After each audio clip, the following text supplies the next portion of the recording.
yang mampu mengeluarkan emisi cahaya. LED merupakan produk temuan lain setelah dioda.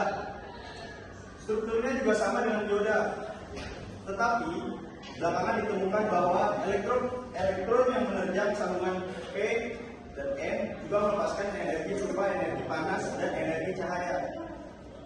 LED dibuat agar lebih efisien jika mengeluarkan cahaya. Untuk mendapatkan emisi cahaya pada semikonduktor, doping yang dipakai adalah gallium, arsenik, fosforus. Jenis doping yang berbeda juga menghasilkan warna cahaya yang berbeda pula. Saat ini, warna-warna cahaya LED yang banyak tersedia adalah warna merah, kuning, dan hijau. LED berwarna biru sangat langka. Pada dasarnya, semua warna bisa dihasilkan, tetapi itu akan menjadi sangat mahal dan tidak efisien. Dalam memilih LED, selain warna juga perlu diperhatikan tegangan kerja, arus maksimum, dan disipasi dayanya. Rumah atau casing LED dan bentuknya juga bermacam-macam. Ada persegi 4, bulat, dan lonjong. LED adalah dioda yang dapat memancarkan cahaya pada saat mendapatkan arus bias maju atau forward bias. LED merupakan salah satu jenis dioda sehingga hanya akan mengalirkan arus listrik satu arah saja. LED akan memancarkan cahaya apabila diberikan tegangan listrik dengan konfigurasi forward bias. Berbeda dengan dioda pada umumnya, kemampuan mengalirkan arus pada LED cukup rendah, yaitu maksimal 20 mA. Apabila LED dialiri arus lebih besar dari 20 mA, maka LED akan rusak. Sehingga pada rangkaian LED dipasang sebuah resistor sebagai pembatas arus. LED memiliki kaki dua buah seperti dengan dioda, yaitu kaki anoda dan kaki katoda. Ciri fisik dari kaki anoda tersebut adalah lebih panjang dan kaki anoda itu memiliki ciri fisik yang lebih panjang dan katoda itu memiliki kaki yang lebih rendah. Kemudian kaki katoda pada LED ditandai dengan bagian bodi yang dipapas rata. Pemasangan LED agar dapat menyala adalah dengan memberikan tegangan bias maju, yaitu dengan memberikan tegangan positif ke kaki anoda dan tegangan negatif ke kaki katoda. Konsep pembatas arus pada dioda adalah dengan memasangkan resistor secara seri pada salah satu kaki LED. Oke, assalamualaikum warahmatullahi wabarakatuh. Waalaikumsalam warahmatullahi wabarakatuh. Perkenalkan, nama saya Arif Alfandi, NIM 32323751. Materi saya pada hari ini yaitu prinsip pembangkitan cahaya pada LED. Adapun LED merupakan keluarga dari dioda yang terbuat dari semikonduktor. Artinya, cara kerjanya pun hampir sama dengan semikonduktor, yaitu memiliki kutub positif P dan kutub negatif N. Jika bahan semikonduktor didoping, efeknya adalah muncul elektron-elektron bebas atau disebut juga lubang-lubang atau hole yang akan berfungsi mengantarkan arus listrik yang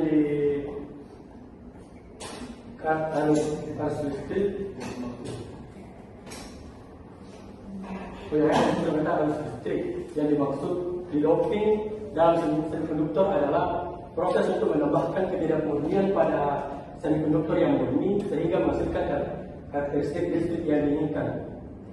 Ketika LED dialiri tegangan maju atau forward, yaitu dari anoda P menuju katoda K, kelebihan elektron pada tipe P akan berpindah wilayah yang kelebihan hole, yaitu wilayah yang bermuatan positif. Saat itulah di mana elektron akan berpapasan dengan hole dan akan melepaskan foton dan menghasilkan cahaya monochromatik satu warna atau satu warna. Kenapa bisa demikian?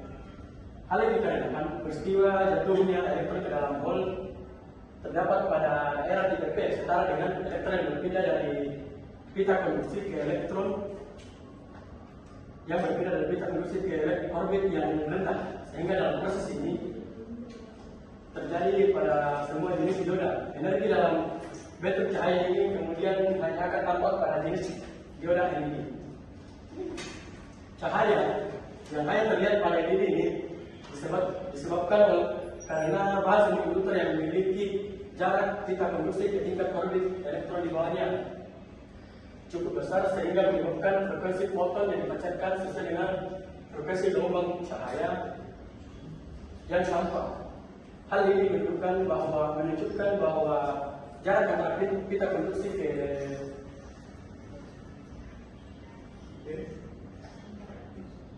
tingkat orbit elektron di bawahnya merupakan faktor yang menentukan warna cahaya yang dipancarkan oleh LED. Dengan mengatur celah pita atau wavelength, kita dapat menentukan jenis warna yang dapat dipancarkan oleh LED. Namun, celah pita ini berkaitan dengan bahan semikonduktor yang digunakan dalam LED. LED yang memancarkan warna tertentu akan memiliki komposisi bahan semikonduktor yang berbeda dengan LED yang memancarkan warna cahaya yang berbeda. Berikut adalah bahan semikonduktor beserta celah pita dengan warna cahaya yang dihasilkan LED. Menurut warna yang paling cocok untuk penerangan dan adapun yaitu seperti di gambar ini, bahan semikonduktor yaitu gallium arsenide atau GaAs, wavelength-nya yaitu 850 sampai 940 nanometer dengan warna ultraviolet. Jadi jika kurang dari 850 atau lebih kurang dari 850 wavelength, maka warna yang dihasilkan juga bukan ultraviolet, maka akan menghasilkan warna lain. Yaitu adapun bahan semikonduktor yaitu gallium arsenide phosphide dengan wavelength 630 sampai 660 nanometer. Adapun warna yang LED yang dihasilkan yaitu warna merah. Dan adapun gallium arsenide phosphide GaAs dengan wavelength 605 sampai 602 nanometer akan menghasilkan warna jingga. Nah, adapun ini memiliki bahan semikonduktor yang sama, tapi wavelength-nya itu berbeda. Yang di atas 630 sampai 660, sedangkan yang di warna jingga 605 sampai 610. Dan dapat disimpulkan walaupun bahan semikonduktor yang dipakai yaitu bahan semikonduktor yang sama, tapi wavelength-nya berbeda, maka warna yang dihasilkan pun dapat berbeda. Baik, perkenalkan nama saya Imam Mansur Muskal yang akan menjelaskan tentang aplikasi LED dalam industri dan masyarakat. Oke, LED itu telah menjadi alternatif yang lebih hemat energi dan lebih awet dibandingkan dengan lampu hijau dan neon. Oleh karena itu, LED banyak digunakan dalam berbagai sektor industri seperti pencahayaan rumah, otomotif dan perangkat elektronik. Berikut aplikasi LED dalam industri. Yang pertama, industri penerangan yang mencakup pencahayaan jalanan, bangunan dan pencahayaan interior. Yang kedua, indikator seperti indikator pada komputer dan alat elektronik yang lainnya. Dalam industri layar, LED digunakan sebagai titik cahaya dalam LED. Mereka dipasang di belakang panel transparan untuk menciptakan gambar dan mengatur kecerahan dan warna masing-masing LED. Di industri sinar atau pencahayaan, LED digunakan sebagai lampu sorot dalam ruangan, lampu mobil dan aplikasi pencahayaan lainnya karena efisien, energinya yang tinggi dan umur pakainya yang panjang. Selanjutnya, aplikasi LED dalam masyarakat, yaitu yang pertama di dalam rumah tangga seperti penerangan utama di lampu kamar ataupun tidur, lampu tamu ruang tamu, lampu dinding dan untuk di lemari. Yang kedua, di lingkungan komersial seperti toko dan pusat perbelanjaan, penerangan kantor dan ruang kerja, penerangan di hotel dan restoran atau di tempat parkir. Selanjutnya, di lingkungan publik seperti penerangan jalan raya, penerangan di papan reklame dan penerangan di transportasi umum. Nama saya Isa Putra dengan NIM 32322052. Baik, kali ini saya akan menjelaskan tentang karakteristik dan perakitan LED. Adapun karakteristik LED Berikut adalah beberapa karakteristik dari lampu LED atau light emitting diode yang perlu kita ketahui. Pertama, yaitu LED termasuk dalam keluarga dioda dan terbuat dari bahan semikonduktor. Kedua, LED memiliki dua kaki, yaitu anoda dan katoda, dengan polaritas dan panjang yang berbeda. Yang ketiga, LED memiliki chip semikonduktor yang telah mengalami proses doping, di mana bahan semikonduktor menjadi tidak murni dan membentuk junction P dan N. Yang keempat, LED hanya akan memancarkan cahaya setelah diberikan tegangan maju. Baik, selanjutnya perakitan lampu LED. Perakitan lampu LED mengacu pada pembuatan produk pencahayaan solid state yang menggunakan teknologi dioda. Pemancar cahaya atau LED sama dengan papan sirkuit cetak dan komponen elektronik lainnya. Selanjutnya, manfaat perakitan lampu LED. Teknologi perakitan lampu LED menghadirkan beragam manfaat bagi untuk penggunaan komersial maupun domestik. Teknologi pencahayaan konvensional jauh lebih hemat biaya dibandingkan solid state lighting. Lampu pijar dan lampu neon memiliki konsumsi daya yang jauh lebih besar dan masa pakai lebih pendek dibandingkan lampu LED. Lampu berbasis dioda pemancar cahaya dapat bertahan hingga 100.000 jam jika digunakan terus-menerus. Lampu pijar pada umumnya hanya bertahan sekitar 5.000 jam. Biaya tenaga kerja dan produk itu sendiri juga lebih besar dengan sumber cahaya selain teknologi solid state lighting. Perakitan lampu LED memancarkan lebih sedikit panas dibandingkan teknologi lampu lainnya yang dapat mengeluarkan panas hingga 20 kali lebih banyak dibandingkan lampu LED. Selanjutnya, aplikasi perakitan lampu LED. Saat ini ada banyak sekali aplikasi yang menggabungkan teknologi perakitan lampu LED dan masih banyak lagi yang akan ada di masa depan. Para ahli mengatakan bahwa lampu LED pada akhirnya akan menggantikan semua bentuk lampu, layar, dan bohlam yang saat ini digunakan. Bola lampu berbasis LED misalnya lebih baik bagi lingkungan dalam berbagai cara. Lampu ini lebih tahan lama, artinya lebih sedikit limbah, menggunakan lebih sedikit energi, dan biaya pengoperasian 10 kali lebih murah dibandingkan lampu pijar. Lampu neon kompak atau CFL mengandung merkuri yang berdampak negatif terhadap kesehatan dan lingkungan. Rakitan lampu LED dapat digunakan untuk aplikasi solid state lighting seperti chandelier, pencahayaan teluk, pencahayaan tempat, pencahayaan studio, rambu, toko luar ruangan, tampilan video dan pencahayaan, panel dekoratif, modul LED, dinding strik, ubin, tabung, dan layar, pengganti tanda neon, dan lampu latar. Nah, Pak, adapun cara mengetahui polaritas LED. Nah, ciri-ciri anoda, kaki lebih panjang, terus dead frame lebih kecil. Adapun juga ciri-ciri katoda, kaki lebih pendek, dead frame lebih besar. Bisa dilihat dari gambarnya.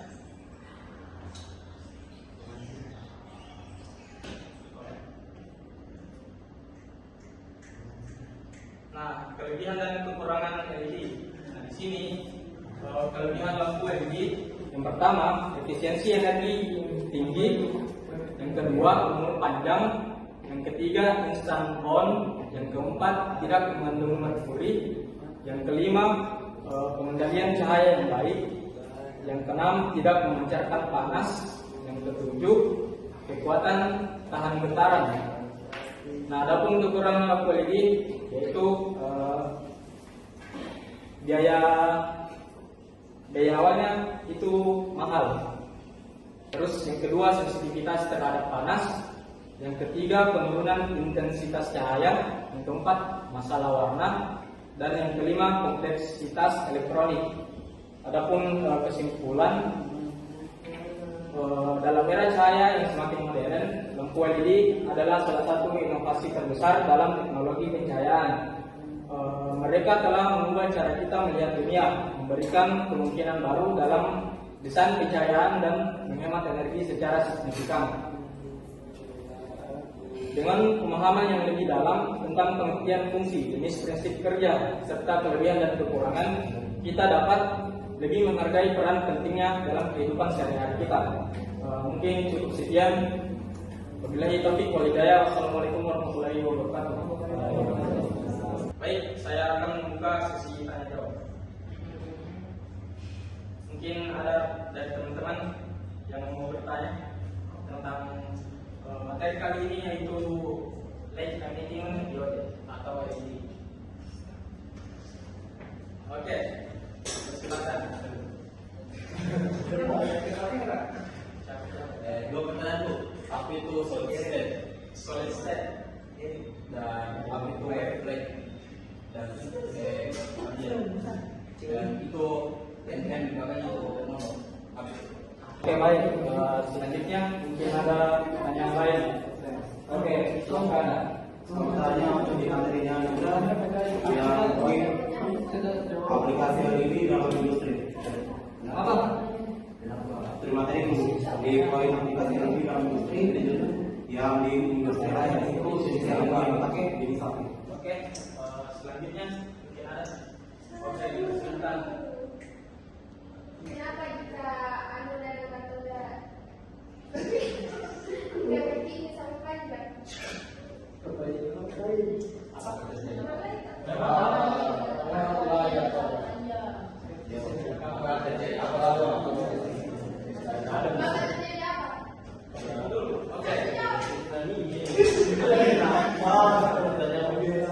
Oke, mungkin masih ada.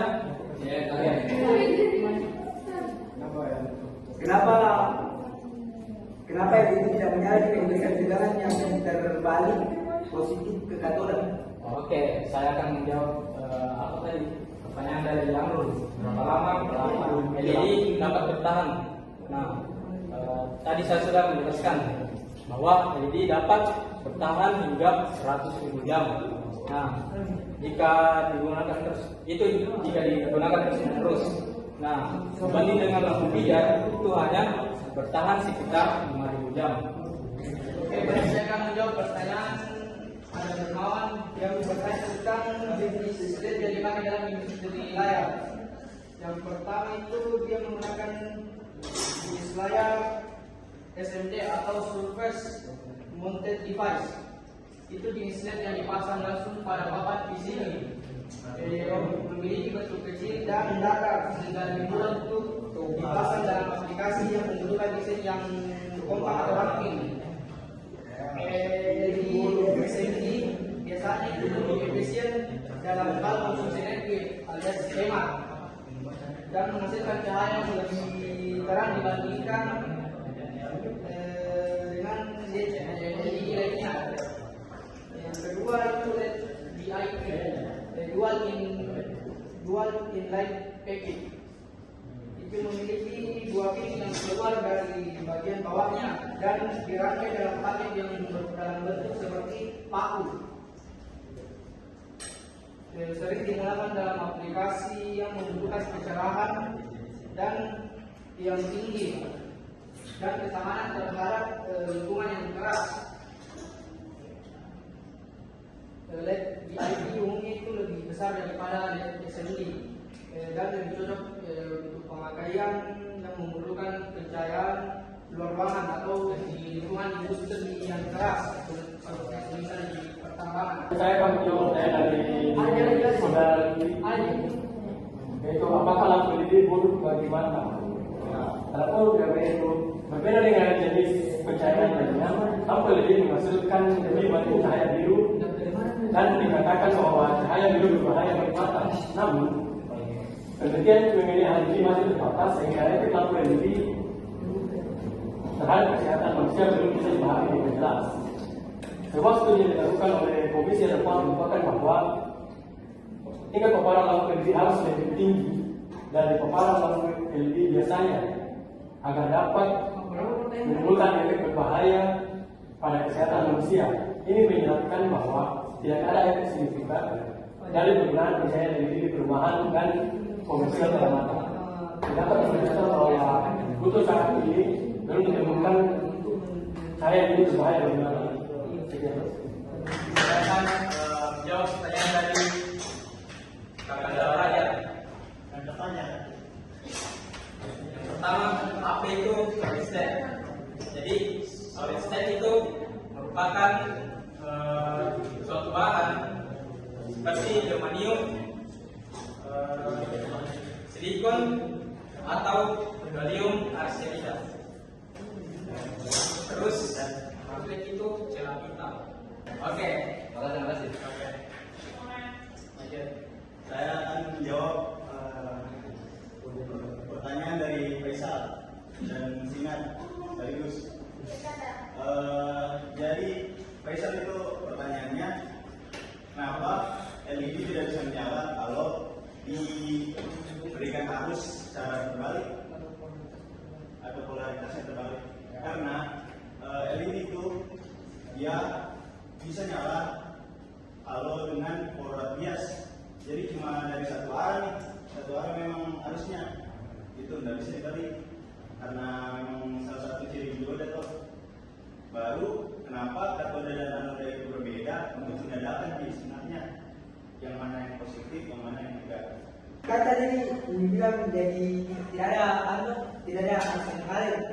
Bukan, tidak bisa menyala kalau arusnya terbalik karena polar bias dia mengharuskan untuk polar bias, tidak bisa di reverse. Ya. Ya, oke. Itu ada indikator atau kan sebagai penanda juga. Jadi kalau kami ada indikator bisa disampaikan gitu. Bisa sebenarnya. Bisa ya? Bisa. Tapi untuk kembali lagi untuk mempermudah untuk membedakan. Oke, mungkin masih bingung jadi kalian ayo ke atas.